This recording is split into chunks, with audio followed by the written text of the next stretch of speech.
বাংলাদেশকে দক্ষিণ এশিয়ার নতুন বিনিয়োগ কেন্দ্র হতে যাচ্ছে।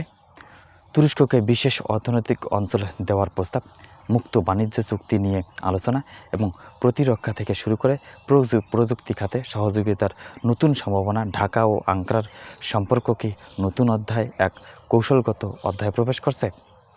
চলুন বিশ্লেষণ করি।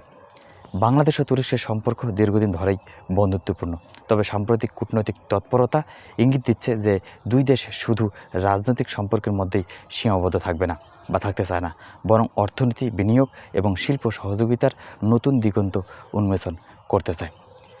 ঢাকায় অনুষ্ঠিত দ্বিপাক্ষিক বৈঠকে বাংলাদেশ তুরস্ককে বিশেষ অর্থনৈতিক অঞ্চল বা স্পেশাল ইকোনমিক জোন বিনিয়োগের আমন্ত্রণ জানিয়েছে।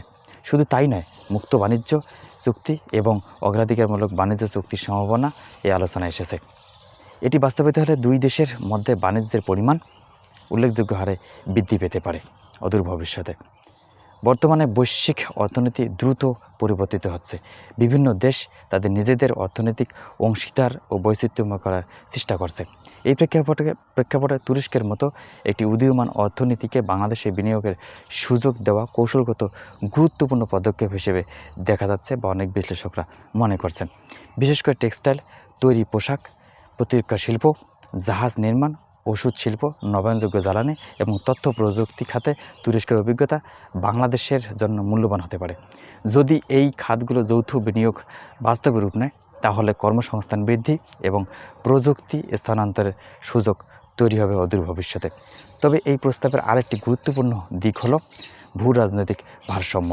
বাংলাদেশ বর্তমানে বিভিন্ন আঞ্চলিক ও বৈশ্বিক শক্তির সঙ্গে অর্থনৈতিক সম্পর্ক জোরদার করার কৌশল অনুসরণ করছে। তুরস্কের সঙ্গে সম্পর্ক গভীর হওয়া সেই বহুমুখী কূটনীতিরই অংশ বলে মনে করছেন অনেক বিশ্লেষকরা।